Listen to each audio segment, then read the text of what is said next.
In the world of the sky crawlers, there is a painful romance between two immortal beings.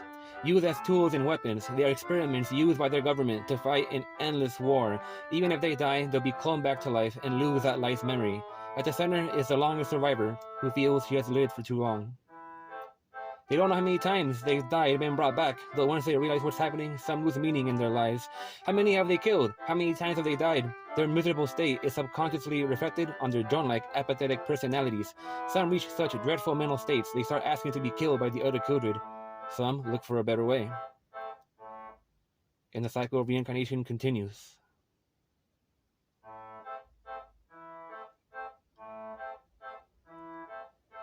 Tokino is the only one that makes the best of it and who tries to enjoy life. The tragic reality is that he is who knows what number clone of himself, and the reality just hasn't synced in yet. All his friends are going to die in the war eventually, and so is this version of him. I'm sure he knew by the end, if not the beginning. Midori is the one who realized what is happening and who finds horror in it all. Her struggle for the truth made her feel worthless as she tries to help make sense of it all with the rest. Her eternal fate as a tool of war to live and die endlessly broke her down as she tried to share this with the others and struggled to cope. And the cycle of reincarnation continues. The Sky Crawlers is a film that at most important tells you what you need to know with brutal honesty, that war and humans are inseparable.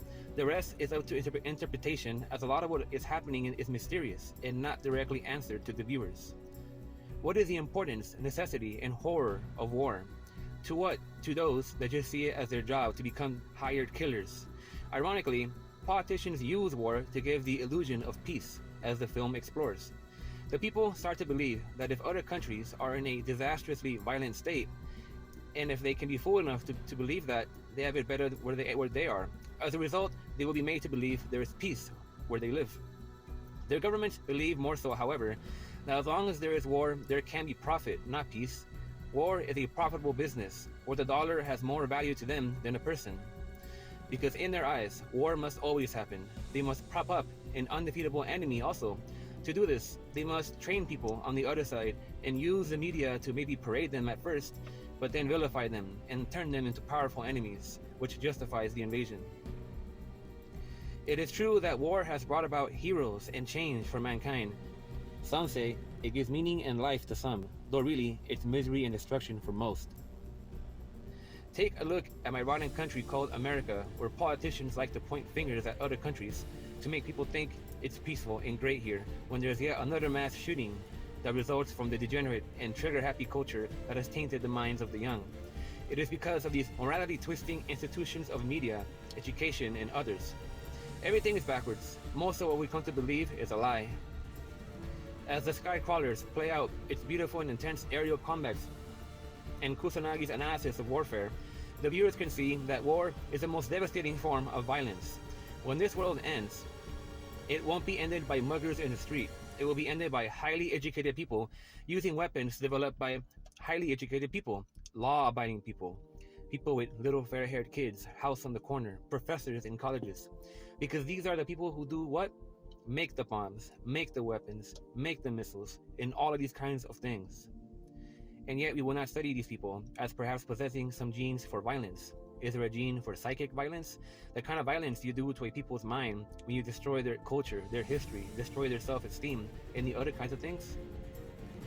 I think what is even more interesting is the fact that the most devastating violence is perpetrated by your average law-abiding citizen, our good Christian citizens. What does the army want to recruit? Nice American people, Christian boys, law-abiding boys, high school graduates, people with clean records. Because they are the most conducive to making into killers. They make the best killers. Why? They've been trained to submit to authority only without thinking. They've shown by their clean records that they're not rebels, so the officer says, take that hill, off they will go. It doesn't matter what the point is. They're used to buying to authority and following authority unthinkingly. They have been trained into conformity. They've been trained to respond to patriotic music. So you play the music and beat the drums, and off they march to war. It doesn't matter what it's for. They have been trained to believe that as Americans or whatever nationality, they are morally superior to their enemies, and that their enemies are less human than they, and therefore you can use their very religion as the key to getting them to kill by designating the other people as pagans, non believers.